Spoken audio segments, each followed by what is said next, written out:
आदाब राजनीति जम्मू कश्मीर लद्दाख देख रहे हैं आप। मैं हूं आपके साथ सतफ सैफी। बुलेटिन की शुरुआत करेंगे बड़ी खबर के साथ। 62 दिनों तक चलेगा जम्मू कश्मीर असेंबली का बजट सेशन के दौरान 35 दिन की छुट्टी का ऐलान किया गया है। रमजान और ईद की वजह से 20 फरवरी से 26 मार्च तक छुट्टी रहेगी।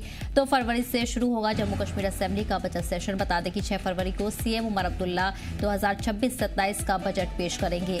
4 अप्रैल तक असेंबली का बजट सेशन जारी रहेगा। वज़ीर आला जिनके पास वज़ारत खजाना का भी पोर्टफोलियो है, 6 फरवरी को साल 2026-27 के लिए जम्मू कश्मीर का बजट पेश करेंगे। पहली दफा जम्मू कश्मीर का बजट सेशन 62 दिनों तक मुश्तमिल रहेगा और पहली ही दफा बजट सेशन के दौरान 35 दिनों का ब्रेक भी होगा। रमजान और ईद उल फितर के सबब असेंबली की कार्रवाई 20 फरवरी से 26 मार्च तक मुलतवी रहेगी। जम्मू कश्मीर असेंबली सेक्रेटेरिएट की जानिब से मौजूदा असेंबली के 5वें इजलास कैलेंडर के मुताबिक बजट इजलास का आगाज 2 फरवरी को एलजी के खिताब से होगा। 3, 4, 5 फरवरी को मोशन ऑफ थैंक्स के तहत एलजी के खिताब पर मेंबरान और आखिर में सीएम उमर बात करेंगे। 6 फरवरी को बजट पेश होगा। 7, 9 और 10 फरवरी से बजट पर चर्चा होगी। वहीं 11 से 19 फरवरी तक ग्रांट की डिमांड के लिए फिक्स किया गया है। 20 फरवरी से 26 मार्च तक रमजान और ईद की छुट्टी रहेगी। 27 मार्च को दोबारा असेंबली की कार्रवाई शुरू होगी। इसी के साथ 28 मार्च को गवर्नमेंट बिजनेस बिल पेश किया जाएगा। 31 मार्च और 2 अप्रैल प्राइवेट मेंबर रिजोल्यूशन के लिए खास होगा। 30 और 1 अप्रैल को प्राइवेट मेंबर बिल पेश किए जाएंगे। इसी के साथ 4 अप्रैल तक असेंबली की कार्रवाई जारी रहेगी।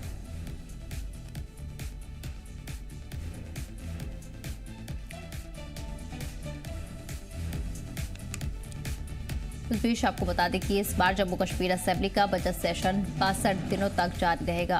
रमजान ईद की छुट्टी की जाएगी। इस दौरान ब्रेक रहेगा। 20 फरवरी से 26 मार्च तक छुट्टी रहेगी। अस्सी मज़ा जानकारी के साथ हमारे नुमाइंदे ख्वाहिश जुड़ गए हैं। ख्वाहिश, जम्मू कश्मीर असेंबली का बजट सेशन को लेकर तैयारियां शुरू हो गई है, लेकिन इस बार त्योहारों के चलते एक बड़ा ब्रेक भी रहेगा। क्या कुछ उम्मीद इस बार के बजट सेशन से की जा रही है? क्या कुछ खास उम्मीदें लगाई जा रही हैं?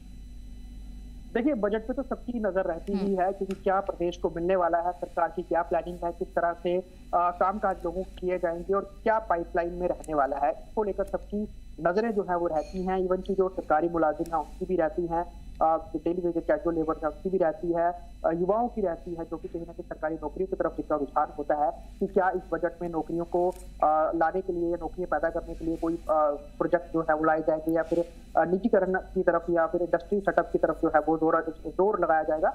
तो बजट की तरफ जो है नजर रहने वाली है। साफ तौर पर लगभग 62 दिन का ये पूरा आप कह सकते हैं सेशन रहने वाला है और फरवरी से लेकर ये अप्रैल तक चलेगा। बीच में ईद के कारण जो है इसमें अंतराल रहने वाला है।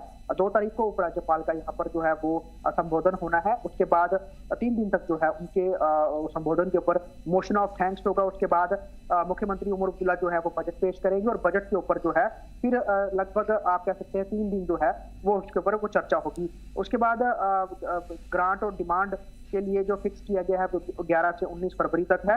उसके बाद जो है अंतराल 20 से लेकर 26 फरवरी के बाद जो है अंतराल हो जाएगा। फिर जो है वो मार्च में शुरू होगा ईद के बाद, और मार्च के बाद ये फिर जो है अप्रैल तक चलेगा और आप कह सकते हैं कि 4 अप्रैल को असेंबली जो है उसकी कार्रवाई समाप्त हो जाएगी। जी बिल्कुल, जाहिर ख्वाहिश पूरा शेड्यूल है जारी कर दिया गया है और खास उम्मीदें इस बार की जा रही है। लेकिन अगर हम कुछ अहम मुद्दों की बात करें एनसी की तरफ से, तो किन मुद्दों को उठाए जाने की इस बार उम्मीद की जा रही है? किन खास तबकों को सबसे ज्यादा उम्मीदें देखने को मिल रही हैं? लगातार क्योंकि मैनिफेस्टो पे जो उन्होंने जो प्रोमिसेस थे सरकार बनने के बाद उन्होंने पूरे करने थे, उनमें सिर्फ एक जो है 1 या 2 हम देख सकते हैं वो पूरा किया गया है। उसमें भी जो आप कह सकते हैं कि जो सरकारी बसों में फ्री जो फेयर आप कह सकते हैं कि ट्रैवल महिलाओं के लिए रखा गया है, उसके कारण जो है जम्मू स्मार्ट सिटी लिमिटेड को 14 करोड़ रुपए का घाटा जो है वो हो रहा है। ये किस्म से मंथली घाटा है। तो सरकार उनको किस तरह सब्सिडी देती है और लगातार इस तरह से ही अगर ये जो स्मार्ट सिटी के अंतर्गत चलने वाली जम्मू श्रीनगर में बसें हैं, अगर इनमें घाटा चलता रहा तो यकीनन ना इनकी मेंटेनेंस हो पाएगी, ना ही कर्मचारी को तनख्वाह मिल पाएगी, ना ही ये प्रोजेक्ट जो है सही तरीके से चल पाएगा, जो कहीं ना कहीं केंद्र का प्रोजेक्ट है जम्मू कश्मीर के लिए था। यहाँ पर फ्री बसें, यहाँ पर इलेक्ट्रिक बसेस का, तो अगर फ्री में ही यहाँ पर इसको चलाते रहेंगे तो यकीनन ये बसेस जो है ज्यादा देर जो है वो नहीं चल पाएगी और कहीं ना कहीं और बसेस जो है इनके फ्लीट में ऐड नहीं हो पाएगी। तो वो भी दारोमदार है कि अगर फ्री ही इसको महिलाओं के लिए रखना है तो सब्सिडी जो है कंटिन्यूस कैसे इन जो है वो चाहे जम्मू स्मार्ट सिटी लिमिटेड या श्रीनगर स्मार्ट सिटी लिमिटेड उनको दी जाए कंटिन्यूस, और नई बसें लाने के लिए क्या प्रावधान रहने वाला है। वहीं उसके अलावा अगर हम बात करें, चाहे पेंशनर है, सरकारी मुलाजिम है, वो भी देखेंगे कि सरकारी भत्ते में किस तरह से बढ़ोतरी होती है।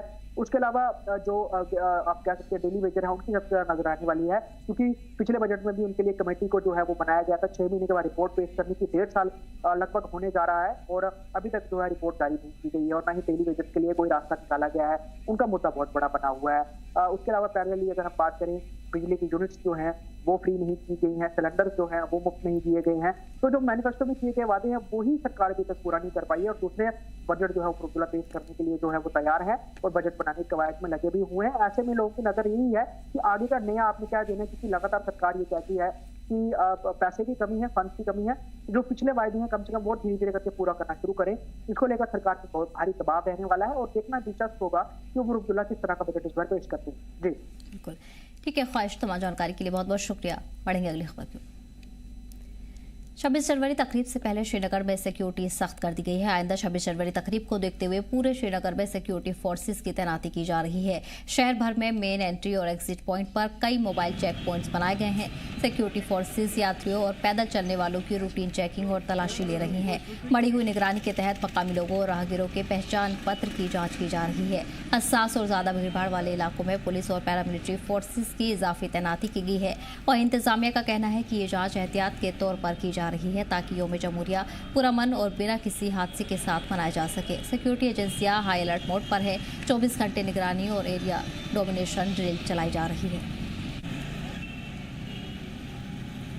इस पर खास जानकारी के लिए हमारे नुमाइंदे मीर जुड़ गए हैं। मीर, यौम जमहूरिया को लेकर तैयारियां शुरू हो गई है। इस बार खासा जो सख्त सिक्योरिटी है वो देखी जा रही है। किन मकामात पर मेन तकरीब होने की उम्मीद है? जी बिल्कुल, अगर आप देखें तो श्रीनगर में काफी tight surveillance Jammu Kashmir police और सिक्योरिटी फोर्सेस की तरफ से देखने को मिल रही है।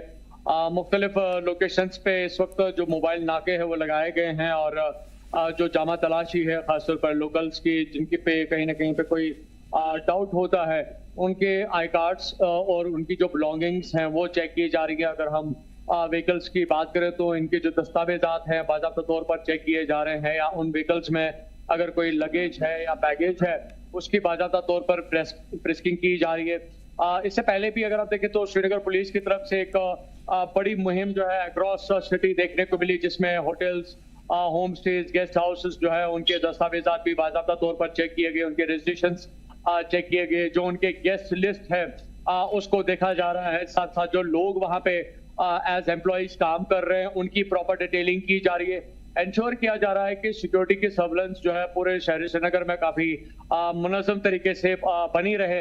और खासतौर पर 26 जनवरी की जो तकरीबात हैं खासतौर पर जो हमें श्रीनगर के बख्शी स्टेडियम में देखने को मिल सकती हैं, या यहाँ पे जो बलिदान स्तंभ जो लाल चौक में मौजूद है यहाँ पे भी तकरीबात हो सकती है। इनफैक्ट हम करंटली उसी लोकेशन पे इस वक्त मौजूद है, क्योंकि कुछ देर पहले यहाँ पे डीसी श्रीनगर अक्षय लाबरू भी आए थे, जिन्होंने सभी इंतजाम का यहाँ पे बाकायदा तौर पर जायजा लिया, और उन्होंने कहा भी कि जो 26 जनवरी की तकरीबात जो है यहाँ पे बड़े जोशो खरोश और खुश उसलूबी के साथ सेलिब्रेट की जाएंगी। और उस जिम्न में ना सिर्फ सिक्योरिटी के पर्सपेक्टिव से अगर हम देखें, बल्कि एडमिनिस्ट्रेटिव लेवल पे भी जो इंतजाम किए जाने चाहिए थे उनको बाकायदा तौर पर मुकम्मल कर दिया गया है।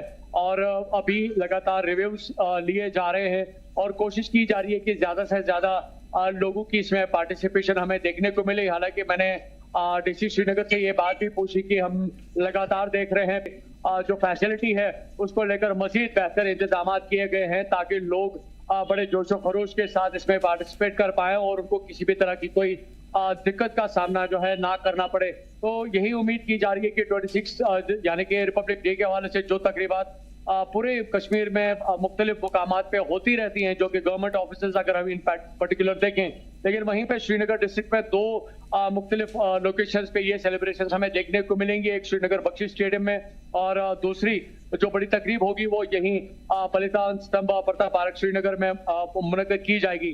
तो उम्मीद की जा रही है कि बड़े खुश उसलूबी के साथ ये दिन यहाँ पे सेलिब्रेट हो, और जिस तरह से सिक्योरिटी के पर्सपेक्टिव को काफी ज्यादा बेहतर बनाया गया है, कोशिश की जा रही है कि जो यहाँ पे टूरिस्ट भी उस वक्त यहाँ पे होंगे तो वो भी इस दिन को बड़े खुश उसलूबी के साथ सेलिब्रेट कर पाए। जी फिर इसी के साथ साथ आम आवाम की अगर बात की जाए तो बड़ी तादाद में जुटने की उम्मीद जताई जा रही है। क्या कुछ खास हिदायतें उनके लिए भी इंतजामिया ने जारी की हैं? वेल देखिए, बिल्कुल अगर आप देखें तो पिछले 2-3 वर्षों से हमें एक बड़ी तादाद लोगों की देखने को मिली है। एज पर्टिकुलर अगर हम बख्शी स्टेडियम की बात करें, क्योंकि जितनी कैपेसिटी अंदर है, एक्सक्लूडिंग जब हम ऑफिशियल्स की बात करते हैं, जनरल पब्लिक की पार्टिसिपेशन की बात करते हैं, तो मुख्तलिफ अजला से यहाँ पे लोग जो है गाड़ियों में सवार होकर यहाँ पे पहुंचते हैं और इन तकरीबात का उस वक्त जो एक नज़ारा जो है, लुत्फ जो है वो उठाते हैं।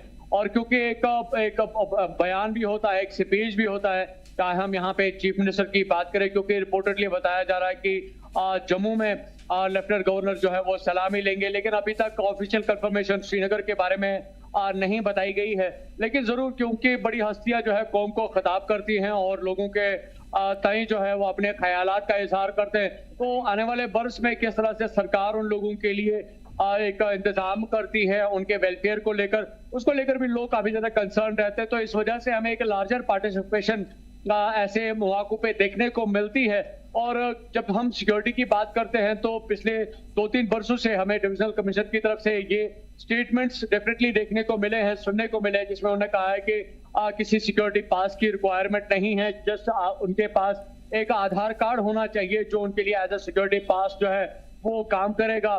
कहवा की जो एक सर्विंग होती है वो हमें देखने को मिलती है, क्योंकि एक रिवायती एक आइडेंटिफिकेशन है कश्मीर डिवीजन की। जब हम देखते हैं तो इसको बड़े एक जोशो खरोश के साथ, एक बड़े बलबले के साथ जो है इस दिन को यहाँ पे अब तक जो है को मिलती है। उसी अंदाज वाले वक्त में जस्ट में 26 की सेलिब्रेशन और पहले दिए गए हैं। जी बिल्कुल ठीक है, मेरी वार्ता और जानकारी के लिए बहुत बहुत शुक्रिया। बढ़ेंगे आगे। वहीं श्रीनगर के डिप्टी कमिश्नर अक्षय लालबू ने योम जमहूरिया तकरीब से पहले तैयारियों का जायजा लेने के लिए बलिदान स्तंभ और बख्शी स्टेडियम का दौरा किया है। डिप्टी कमिश्नर ने सिक्योरिटी, बैठने की सहूलत, ट्रैफिक रेगुलेशन और कुल लॉजिस्टिक तैयारियों का मौके पर जाकर जायजा लिया। इस बीच डिप्टी कमिश्नर ने कहा कि जिला इंतजामिया के जरिए सभी जरूरी इंतजाम पूरे कर लिए गए हैं। उन्होंने कहा कि योम जमहूरिया का प्रोग्राम शानदार होने की उम्मीद है, जिसमें बड़ी तादाद में लोग शामिल होंगे, खासकर बख्शी स्टेडियम में। ये सारी जो तैयारियां हैं 26 जनवरी को ग्रैंड तरीके से कश्मीर डिवीजन में श्रीनगर में जो हमारा मेन प्रोग्राम होता है उसको सेलिब्रेट करने की सारी तैयारियां जो है वो मुकम्मल तौर पर पूरी की जाएंगी।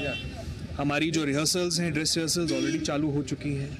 हमारा बलिदान स्तंभ को प्रॉपरली हम उस दिन मेंटेन करके विद हमारा जो हार्टफुल ग्रेटिट्यूड है वो दे सकें, उसके लिए आज कमिश्नर साहब के साथ डिस्ट्रिक्ट पुलिस के हमारे जो सीनियर ऑफिसर्स हैं उनके साथ मिलकर हमने दौरा किया, ताकि इस बार का 26 जनवरी भी जिस तरीके से हम ग्रैंड तरीके से मनाते हैं, इस बार भी कश्मीर में बहुत ग्रैंड तरीके से मनाया जाए। लास्ट 2 साल से बिना पास के एंट्री, इस साल भी इसी तरह भी होगा? बिल्कुल होगी, और इसकी जो डिटेल गाइडलाइंस हैं वो आपके साथ जल्द शेयर की जाएंगी। लोगों का एंथुजियाज्म देख के ये ज़रूर आप सही कह रहे हैं कि बहुत भारी मात्रा में लोग इसमें पार्टिसिपेट करना चाहते हैं, और इस बार भी हम सारे अरेंजमेंट्स मुकम्मल रखेंगे ताकि लोग दिल से और बढ़ चढ़ कर हिस्सा लेकर 26 जनवरी का कार्यक्रम उसको सक्सेसफुल कर सकें। एग्जीक्यूटिव ऑफिसर म्युनिसिपल काउंसिल डोडा यासिर हुसैन वैन ने घाट नाले में लीगल तौर पर कचरा फेंकने वालों के खिलाफ सख्त कार्रवाई करते हुए डंपर जब्त किया और डोडा पुलिस स्टेशन को सौंप दिया गया है। इसके साथ ही लोगों से नाले में कचरा न फेंकने की अपील की गई है। दरअसल रात करीब 10 बजे घाट नाले में गैर कानूनी तौर पर कचरा फेंका जा रहा था, जिससे नाले के साथ साथ पास की सड़क को भी काफी नुकसान हुआ। लोगों ने बार बार इंतजामिया से कार्रवाई करने की मांग की थी, जो काफी समय से चल रहा था। कार्रवाई देखकर डंपर ड्राइवर मौके से फरार हो गया। हालांकि म्युनिसिपल काउंसिल ने गाड़ी जब्त कर ली है और बाद में आगे की कानूनी कार्रवाई करते हुए डोडा पुलिस स्टेशन को सौंप दिया है। आप देख रहे हैं जी जम्मू कश्मीर लद्दाख और मैं हूं वसीम गुत्तू। डोडा के गाठ रोड पे इस वक्त हम मौजूद हैं और मेरे ठीक पीछे आप देख सकते हैं एक डंपर यहाँ पे मौजूद है। JK06B9747 इसका नंबर है। दरअसल आपको बताना चाहेंगे म्युनिसिपल काउंसिल की टीम ने अभी इस डंपर को यहाँ पे पकड़ा हुआ है, और आप इस गाठ रोड पे जब आएंगे, यहीं आप अगर भरत रोड पे जाएंगे तो दोनों तरफ से रास्तों पे देखेंगे डंपिंग साइड लोगों ने बनाई, यानी कि वेस्टेज मटेरियल जितना भी घरों के अंदर निकलता है, कोई कंस्ट्रक्शन का काम घर पे लगाता है, जो भी गंदगी वहां पे निकलती है रास्तों में वो फैलाई जाती है, और कहीं ना कहीं डिपार्टमेंट पे लोग सवाल भी उठाते हैं। आज एक अच्छा काम जो है वो म्युनिसिपल कौंसिल के एग्जीक्यूटिव ऑफिसर इन्होंने किया है और रात के समय स्पॉट पे खुद मौजूद हैं। यासिर साहब से बातचीत करना चाहेंगे। सर, मैं थोड़ा सा जानना चाहूंगा, लास्ट टाइम भी कुछ लोगों के ऊपर आपने कानूनी कार्रवाई की थी, थोड़ा सा बताइएगा, रात के समय आपकी पूरी टीम इस वक्त मौजूद है, ये जानकारी किसने दी और क्या लगता है आपको इस तरह का काम जो लोग करते हैं, किस तरह की कार्रवाई उन पे कर रहे हैं आप?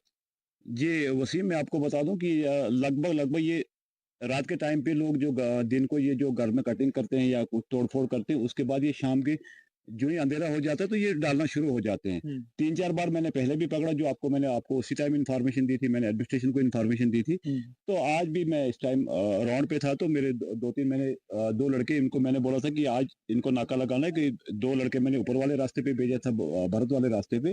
तो खुद मैं ये घाट रोड पे आया था क्योंकि जीएमसी का रास्ता है। और आप देख रहे हैं आज सुबह ही हमारे यहाँ लोकल जो एक्स काउंसलर भी हमारे रमेश जी, उन्होंने आरएनबी के एम्प्लॉइज ने मशीन लगा के कितना 3-4 घंटे यहाँ मशीन लगी, टिपर लगा, जो हमारे जो बिल्कुल डंपिंग यार्ड बना हुआ है। तो इन्हें सुबह हटवाया।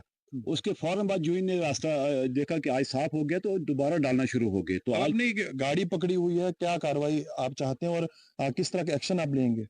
जी बिल्कुल, इस पे फाइन होगा। अभी तो फिलहाल हमने पुलिस को भी इसी टाइम एसएचओ साहब को फोन किया, फिर मैंने उससे पहले डीसी साहब को किया, तो डीसी साहब ने भी एसएचओ साहब को फोन करके बोला, तो हमारे विद इन 5-10 मिनट के अंदर अंदर हमारे पुलिस कर्मचारी यहाँ पे पहुंच गए। तो हमने गाड़ी इनके हवाले कर दी। तो जो भी इसके सुबह फाइन होगा तो हम डाल देंगे। कि ड्राइवर स्पॉट से भाग गया है अभी।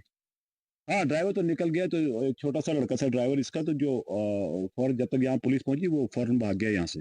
ये जो लोग इस तरह की गंदगी फैलाते हैं, वेस्ट मटेरियल जो है घरों से लाके इन जगहों पे फेंकते हैं, कितना गलत साइन है और कितना नुकसान इस चीज से हो रहा है? आप देख रहे हैं, अगर आप सुबह के टाइम यहाँ आएंगे, क्योंकि इस टाइम अंधेरे में आपको नजर नहीं आएगा, दोनों तरफ से देखें, जो घाट की इधर भी नगली वाली साइड या नालवा वाली साइड पे आप देखें कितना मलबा डाला। और इससे हमारा, जब हम मलबे को नीचे डालेंगे या वैसे भी गाड़ी, जब डंपर, इतना बड़ा डंपर आएगा 400-500 फीट का इसमें मटेरियल होता, तो जब ये अनलोड करेंगे तो आप इससे हमारे जो नीचे जो पेड़ पौधे हमारे कितना नुकसान हुआ है। हाँ, रास्ते को डैमेज वो लोग करते हैं। रास्ता तो अलग बात है, रास्ता भी डैमेज तो हो ही रहा है। बारिश के बाद तो इसकी हालत देखें, सारी नालियां बंद हैं, तो रास्तों की हालत देखो क्या है। उसके बाद भी मैंने बोला कि जो हमारी ग्रीनरी सारी खत्म हो चुकी है। आखिर में एंड पे क्या मैसेज उन लोगों को देंगे जो वायलेट इस तरह का कर रहे हैं? जी, मैं उनको ये मैसेज देता हूँ कि अगर आपको कुछ भी कंस्ट्रक्शन का काम करना है, उसके परमिशन ले लीजिए, कि जहाँ भी हम आपको साइट दिखाएंगे वहां पे डालिए, न कि यहाँ पे बिल्कुल रोड पे, जिससे रोड का भी नुकसान है, तो हमारी ग्रीनरी भी खत्म हो चुकी है। चलिए, साफ तौर पे देखा आपने, यासिर हुसैन वानी साहब खुद ग्राउंड पे मौजूद हैं और देख रहे हैं कि जिस तरह से जो ये बार बार इस तरह का वायलेट ये लोग कर रहे हैं, गंदगी फैला रहे हैं, और ये कंस्ट्रक्शन का जो घरों में काम लगा हुआ है उसका मटेरियल, जो भी आपको वेस्टेज मटेरियल निकलता है, उसको इन जगहों पे फेंकना। हालांकि इससे पहले भी जी जम्मू कश्मीर लद्दाख की टीम ने, आपने देखा था कि डोडा के भरत रोड पे लोगों से बातचीत की थी और कुछ लोगों ने जरूर सवाल उठाए थे, क्योंकि जिस तरह से हमने देखा था वहां पे एक पुली है, उस पुली को इस मलबे के साथ नुकसान काफी ज्यादा देखने को मिल रहा है। और जिस तरह से उन्होंने कहा कि जो भी इस तरह की वायलेशन करेगा, आने वाले टाइम में उन लोगों के ऊपर भी बड़ी से बड़ी कार्रवाई होगी। जी जम्मू कश्मीर लद्दाख के लिए वसीम गत्तू, डोडा। ड्रग स्मगलिंग के खिलाफ अपनी लगातार मुहिम के तहत पुलवामा पुलिस ने आज तैंगपोना रोड पर नाका चेकिंग के दौरान एक बड़ी कामयाबी हासिल की है। ऑपरेशन के दौरान एक पुलिस पार्टी ने कोयल से तैंगपोना की ओर आ रहे 2 लोगों को रोका, जो अपनी पीठ पर 2 नायलॉन बैग लेकर जा रहे थे। बैग की गहन जांच करने पर उनके पास से चरस, चूड़ा जैसे अशिया बरामद की गई है। इस दौरान गिरफ्तार किए गए मुलजिमों की पहचान तनवीर अहमद वागिया और मोहम्मद मकबूल शाह के तौर पर हुई है। फिलहाल मामले में एफआईआर दर्ज कर ली गई है और आगे की जांच जारी है। पुलवामा पुलिस ने समाज से ड्रग की परेशानी को खत्म करने के अपने संकल्प को दोहराते हुए आवाम से अपील की है कि वो ड्रग स्मगलिंग से मुतल्लिक किसी भी जानकारी को पुलिस के साथ साझा करें। कुपवाड़ा जिले में एक 50 बेड वाले क्रिटिकल केयर अस्पताल, जिसका संग बुनियाद पीएम मोदी ने वर्चुअली किया था, अब अपने तामीर के आखिरी मरहले में है। ये सर्विस प्रधानमंत्री आयुष्मान भारत स्वास्थ्य इंफ्रास्ट्रक्चर मिशन के तहत बनाई जा रही है। इस अस्पताल की तखमीना लागत तकरीबन 24 करोड़ रुपए है। कुपवाड़ा जिले के सरहदी इलाकों के लोगों को हेल्थ सर्विस देगा।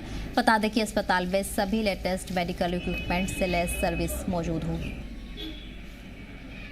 हमारा हॉस्पिटल ये 50 बेडेड क्रिटिकल हॉस्पिटल है, 50 बेडेड क्रिटिकल हॉस्पिटल, ठीक है। इसका टोटल कास्ट बिल्डिंग का है 16 करोड़ और कास्ट ऑफ इक्विपमेंट 7 करोड़, मगर इसका कंप्लीशन पीरियड है सितंबर 26।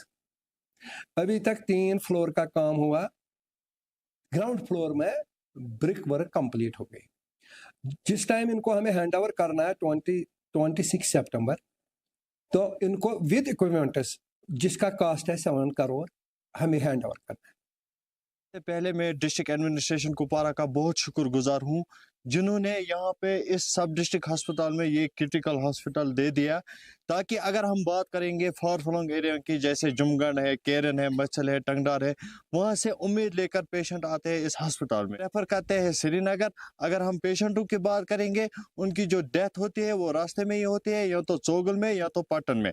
तो मैं आज अप्रिशिएट करता हूँ डिस्ट्रिक्ट एडमिनिस्ट्रेशन कुपवारा को, जिन्होंने ये 3 स्टोरी जो मंजिल है ये कंप्लीट किया है सिटिकल। अब पेशेंटों को यहाँ से श्रीनगर जाने की जरूरत नहीं है, न यहाँ से बारामूला जाने की जरूरत नहीं है, बल्कि इस बिल्डिंग का जो काम है वो 85% कंप्लीट हो गया है। अगर हम ब्रिक्स की बात करेंगे या फर्स्ट फ्लोर की बात करेंगे, first floor all over complete है, 2 स्टोरी जो अभी वो कंप्लीट नहीं है।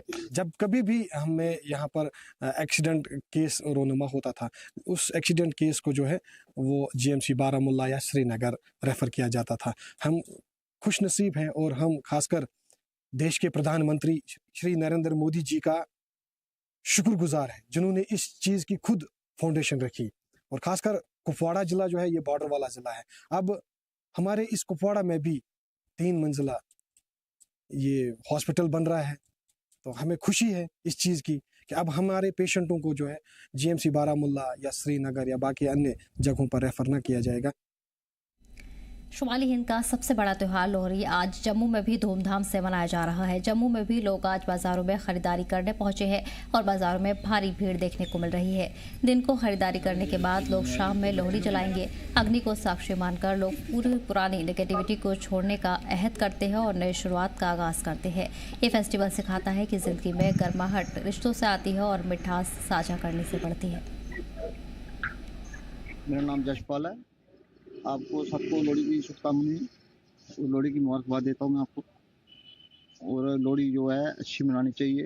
रात को लोहड़ी आग जलाएं, लोहड़ी अर्घ दें और पूजा करें उसकी अच्छी तरीके से। अपने डोगरी बच्चे से थोड़े घूम के प्रदक्षिण लेके लोहड़ी का अर्घ देना चाहिए। लोग कहीं ऐसे दे देते नहीं, उसको पहले प्रदक्षिण लगाओ, फिर लोहड़ी का अर्घ दे, उसके शुभकामना मांगे, बच्चों की मांगे, परिवार की मांगे, सब फिर उसकी लोहड़ी का मनाने का मजा है। लोहड़ी सबके जीवन में अच्छा काम लेके आए और हमें नए साल का एहसास भी दिलाती है। और इस त्योहार को बड़ी धूमधाम से मनाना चाहिए, हमें भूलना नहीं चाहिए। आजकल लोग बच्चों को बड़ा कम पता है कि लोहड़ी क्या होती है। हम तो छोटे होते थे पहले मांगने भी जाते थे, अब तो कोई ऐसा रहा नहीं है। बस मैं यही अपील करना चाहता हूँ कि अपने बच्चों को डोगरी को बढ़ावा देना चाहिए।